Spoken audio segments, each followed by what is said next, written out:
Баршаңызға қайырлы күн достар. Бүгін сіздермен өте керемет, езілмейтін, жыртылмайтын мантының рецептімен бөлісетін боламын. Видеомды соңына дейін қарап, менімен бірге жасап көріңіздер, өте керемет болып шығады.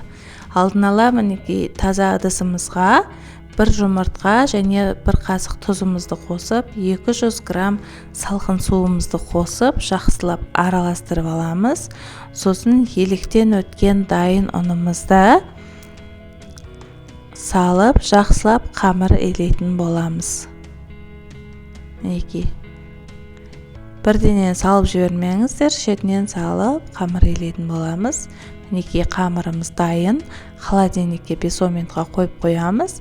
Сосын ішіндегі несін дайындайтын боламыз. Фаршымызға құйрық, тұздалмаған құйрығымызды, картошкамызды және пиязымыздың жартысын саламыз.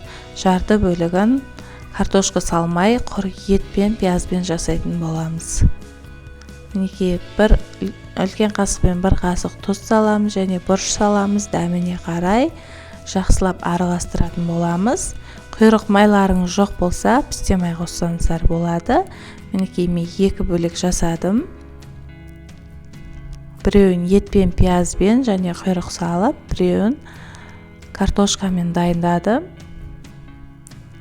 Мінекей енді қамырымызды осылай оқтаудың көмегімен жақсылап шетін ғана басып, қамырымызды жаятын боламыз. Бастамасында күшімізді қатты салып, қатты күшпен басып, осылай жаятын боламыз.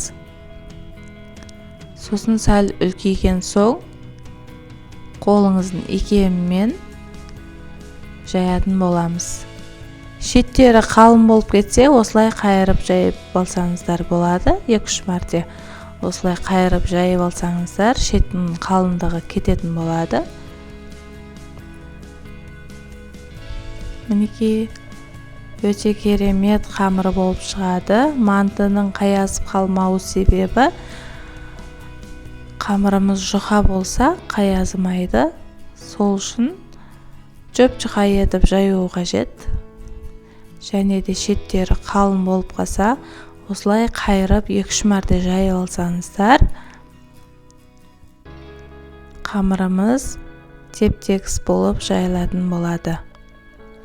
Мінекей қамырымыз үлкейді. Үлкейген соң ұн салмайсыздар. Өйткені кеуіп кетеді қамырымыз. Бастапқыда ұн салып жаясыздар, кейін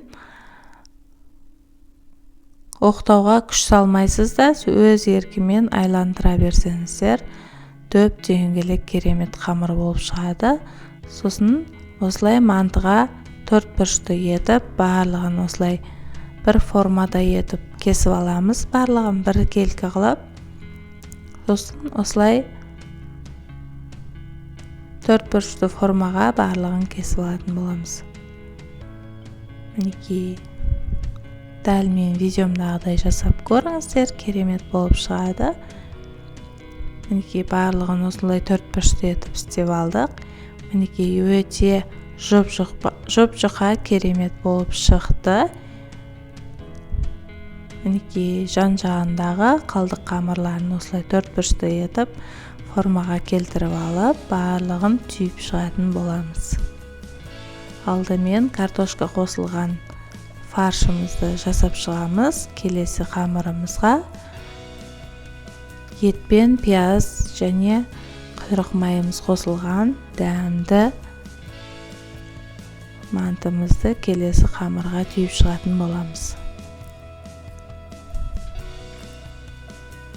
Мінекей өте керемет болып шықты. Қамырымызды осылай түйетін боламыз. Бір-біріне беттестіріп, осылай айқастырып түйе беретін боламыз. Енді мантаваркамыздың листасын осылай майлап аламыз, өйткені жабысып қалмау үшін. Сосын беттерін осылай щетканың көмегімен пісте маймен, яғни зәйтүн майымен осылай барлығын жайып шығатын боламыз. Алдын ала қайнатып қойған суымыздың үстіне 45 минутқа пісіріп алатын боламыз.